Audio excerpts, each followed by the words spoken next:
Continuando con nuestra agenda, nos acompaña nuevamente David Hernández, economista especializado en temas de gestión tecnológica. Ha participado en diversos proyectos y aprendizaje en instituciones de los sectores privados, educativo e internacional, apoyando las actividades de planeación y coordinación correspondientes, así como las de diseño instruccional, generación de contenidos y administración de plataformas. Con ustedes nuevamente David Hernández con el tema de elementos de diseño instruccional para Moodle. Bien, vamos a platicar un poco de diseño instruccional. Es conveniente aclarar que el diseño instruccional, los conceptos, pues se pueden aplicar para cualquier plataforma tecnológica. Yo he tratado de incorporar algunos elementos específicos para Moodle, pero en realidad los conceptos son de aplicación más amplia y bueno, esperemos que incluso para sitios web o cosas que ustedes quieran construir por su cuenta. Entonces, bueno, espero que les sirvan. El título es Elementos de diseño instruccional para Moodle 2, ¿no? Bien, la licencia, presentación.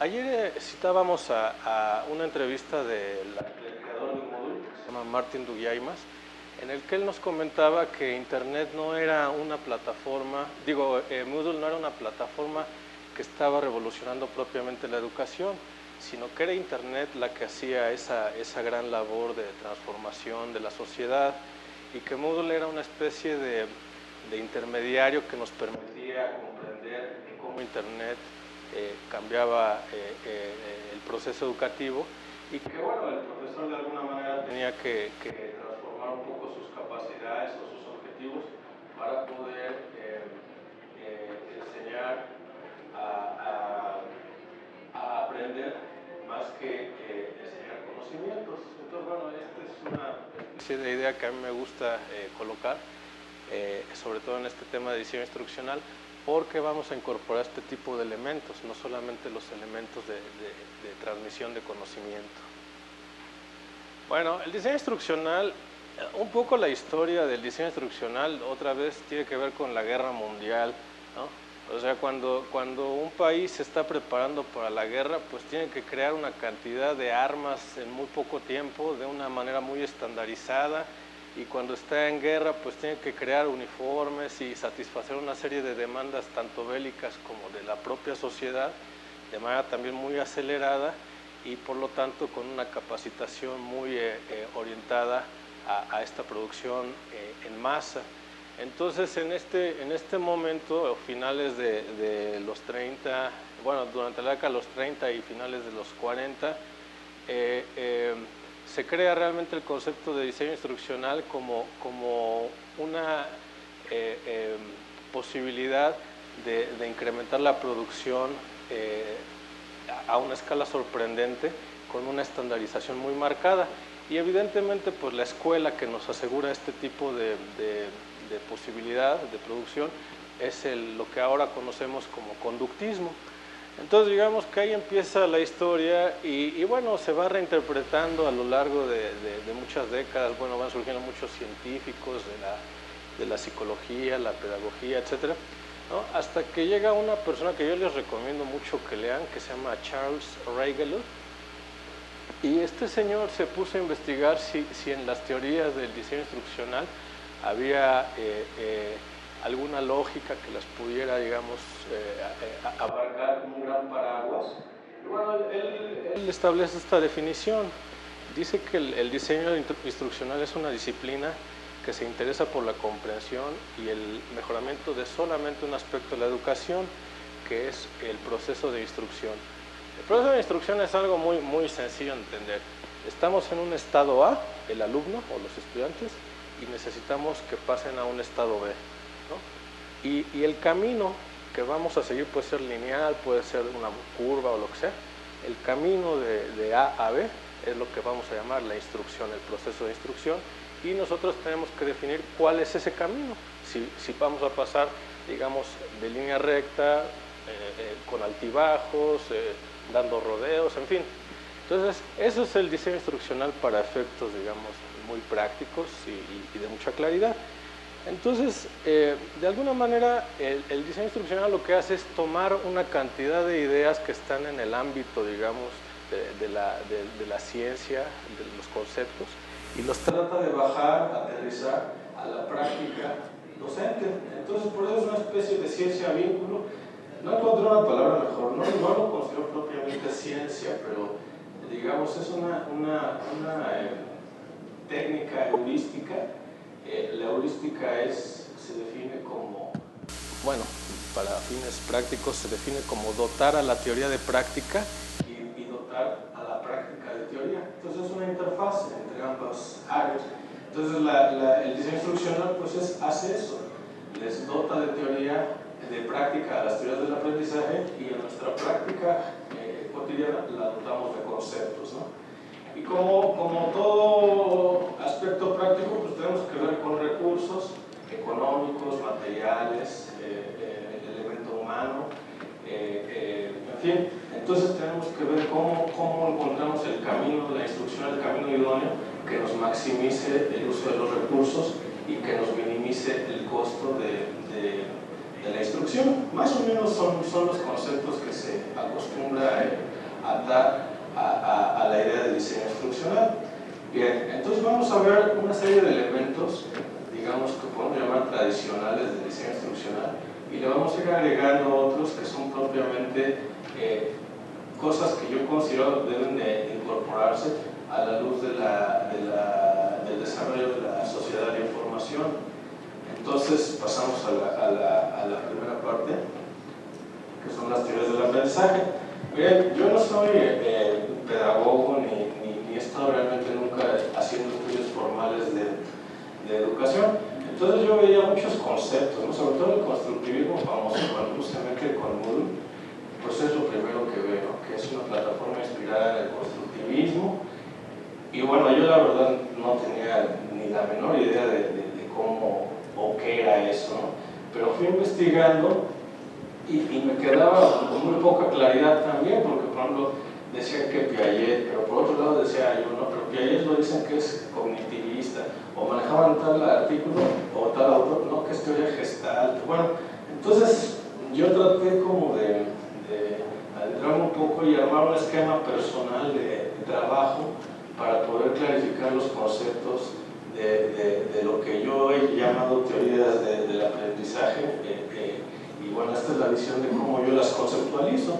En el centro, el rectángulo central que dice mente, podemos pensar que es la persona, ¿no? Entonces la persona, desde el punto de vista de la teoría del aprendizaje, lo que importa es su proceso mental, ¿no? Bueno, claro, hay un proceso físico también, kinestésico, pero digamos que ahorita nos vamos a concentrar en esta parte.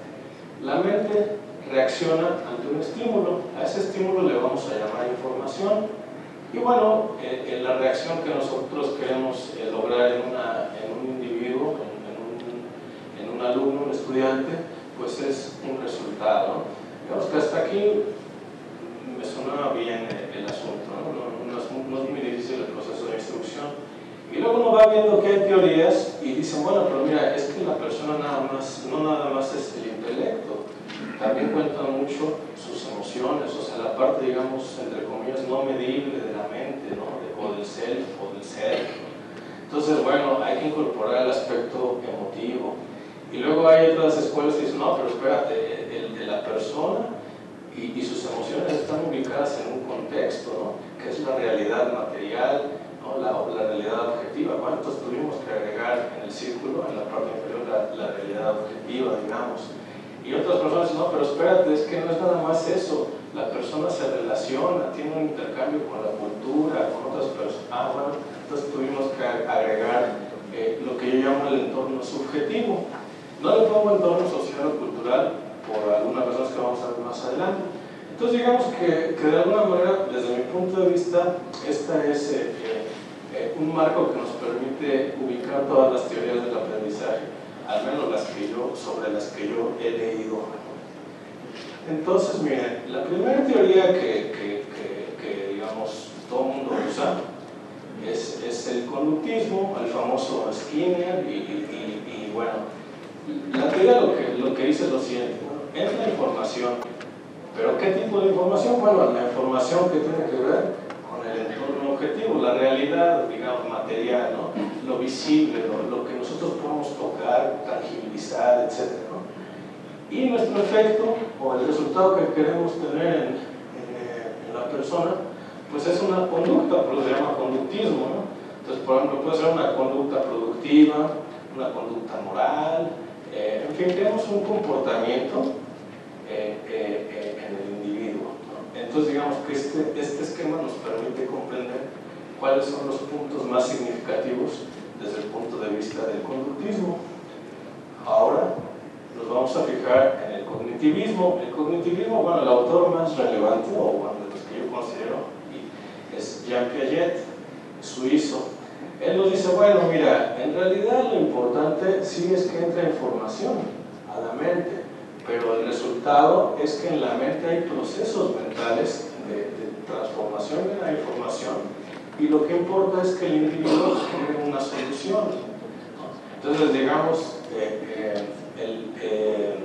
en ese sentido se opone de alguna manera al concepto de que la realidad material es la que forma el comportamiento o el resultado. Dice que es el proceso mental, dependiendo de la edad del alumno. Si es un alumno pequeño, bueno, ciertos conceptos los puede abstraer o generar, ¿no? Y otros no, entonces tiene que crecer para tener otros conceptos, así, hasta que llega a una madurez y bueno, es capaz de generar ideas y soluciones creativas, ¿no?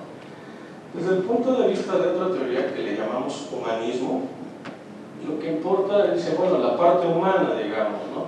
Las emociones de la persona. La persona no está predeterminada por la información del entorno o por la información de la mente, sino que la persona es capaz de generar su propio destino, de crear su propia visión de a dónde quiere llegar, de cómo quiere llegar. Entonces, en ese sentido, tiene una autonomía, tiene una capacidad de apreciarse a sí misma como persona, de encontrarse como persona, y a partir de ello es que va a generar su propia identidad, su resultado. Y cuando uno sabe quién es, ¿no? Quién es su identidad, bueno, pues va a escoger hacia dónde quiere aprender, qué quiere aprender, en qué quiere meterse en términos de conocimiento, etc., ¿no? Entonces, aquí cambia un poco también la parte del resultado, que es identidad, no necesariamente en contradicción o en oposición a las teorías conductistas, ¿no? No es que sean totalmente excluyentes. Si yo opto por una o por la cognitiva, estoy en contra del humanismo, o al revés, ¿no? Simplemente mi opinión es que son enfoques que van resaltando diferentes aspectos significativos del proceso de aprendizaje. La otra teoría importante es la que podemos llamar sociocultural. Aquí nos dicen que la información relevante para el proceso de aprendizaje es la que tiene que ver con las relaciones sociales, por ejemplo. Yo le he llamado entorno subjetivo, ¿no? Porque también de alguna manera hay ideas de que nadie puede saber realmente lo que es la realidad, ¿no? Bueno, hasta en física hay esa teoría, ¿no? Un poco en oposición a Stephen Hawking, se habla que cada quien vive en un universo propio, y bueno, cosas así un poco que son la metafísica, pero están en la agenda de la ciencia como la física. Bueno, la idea es que las relaciones sociales, el intercambio con la cultura, ¿no? con nuestros hábitos, nuestras costumbres, con la religión, la moral, etc., son lo que realmente determina el proceso del aprendizaje desde el punto de vista del aspecto sociocultural. Y bueno, en este sentido, a la luz de todo este paraguas sociocultural, es que nosotros le vamos dando significado a las cosas, y es como podemos llevar a cabo el proceso de aprendizaje. Entonces, bueno, de alguna manera yo seguía aquí sin entender qué era el constructivismo. Yo decía, bueno, pues la teoría que sigue pues es el constructivismo, y quiero ver quién es el autor relevante. Pero me di cuenta de que el constructivismo no es propiamente una teoría, sino es una especie de enfoque o de posición desde donde uno se vislumbra como un todo el proceso de aprendizaje. Entonces, dependiendo de qué elemento quiero yo, digamos, priorizar en mi proceso de aprendizaje, es que puedo tener diferentes enfoques constructivistas. El enfoque, digamos, más ortodoxo es el enfoque trivial, que es totalmente piagetiano, ¿no? Entonces habla de que, bueno, sí hay procesos mentales y hay que construir el conocimiento, los alumnos deben de construir el conocimiento a partir de estos, ¿no? Pero bueno, hay otros enfoques del constructivismo. Por ejemplo, tenemos el cultural, que se preocupa por el entorno objetivo. Aquí quiero hacer una aclaración. El cultural sonaría como que debería apuntar hacia arriba, pero es que el constructivismo cultural pone mucho énfasis en los artefactos. Entonces no es lo mismo, por ejemplo, que yo aprenda biología usando un simulador computacional del ADN, a que, por ejemplo, yo vaya al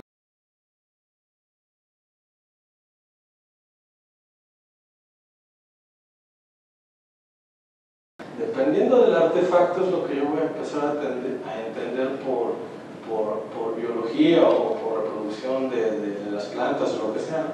Entonces, por ejemplo, como los doctores de antes, ¿no? que los doctores de antes eran como muy humanos, digamos. Bueno, no es mi opinión, ¿no? Y los doctores de ahora pues son doctores BlackBerry, ¿no? Entonces, si uno no tiene 10 estudios antes de ir a la consulta, pues simplemente no pueden diagnosticar, ¿no? ¿Por qué? Bueno, pues por este aspecto de que usaron artefactos diferentes. En un caso, el doctor, pues a lo mejor tenía que palpar al ser humano, ¿no? Y bueno, por eso desarrolló una sensibilidad especial hacia la persona. Y en la otra, pues simplemente le enseñaron en simulaciones 3D o lo que sea, el cuerpo humano, y así, bueno, tiene otra forma de atender. Piaget es el primer científico que nos maneja que en la mente ocurren procesos de información y que esos procesos de información, digamos, dependen de la evolución biológica del individuo, en este caso de los niños, ¿no? Y bueno, nos plantea que el aprendizaje pasa por la gestión de la información, aunque no lo diga con esas palabras, ¿no? En paralelo, digamos, a esto, hay una cantidad de teorías que se desarrollan, pero ya no de la educación, sino de lo que ahora conocemos como gestión de tecnología o administración del conocimiento o gestión del conocimiento o cosas, digamos, similares, ¿no? Son básicamente aspectos que tienen que ver con las empresas, pero yo pienso que son muy útiles para los fines de diseño instruccional. Ahorita vamos a ver por qué digo esto. Básicamente lo que se plantea es que hay dos elementos clave. Por un lado la realidad y por el otro lado la persona. Dice, la realidad tiene que ver con los datos, es decir, los datos son una propiedad de la realidad y el conocimiento es una propiedad de las personas. ¿Qué es un dato? Bueno, un dato, por ejemplo, es que subió de precio una acción, que hoy llovió en tal parcela, que los automóviles subieron de precio de esta manera, o que surgió tal ley, o que sea. Esos son datos nada más, son propiedades de la realidad y son cosas muy concretas. Pero para que nosotros sepamos si estos datos son o no relevantes y sepamos o no interpretarlos en función de nuestras necesidades, tenemos que permearlos. O sea, tiene que haber una interfase que ordene esos datos, que los dote de pertinencia, que los dote de propósito, y esa interfase entre la realidad y las personas le llamamos información, ¿no? Si ustedes lo quieren ver de esta manera, la información es la interfase de Moodle, por ejemplo. De acuerdo a cómo nosotros manejemos la plataforma, es como vamos o no a dotar de pertinencia y propósito ciertos datos de la realidad, ¿no? Entonces, bueno, digamos, a mí ese esquema se me hace genial, ¿no? Entonces se supone que la persona lo que hace es, gracias a esa interfase llamada información, entran los datos, pasan a la cabeza del individuo, y el individuo, digamos, realiza procesos mentales y toma decisiones, ¿no? Y esas decisiones, evidentemente, en un ámbito productivo o empresarial, pues tienen que ver con acciones, ¿no? Acciones concretas, obviamente de rentabilidad, ¿no? De los negocios, de optimización, etc.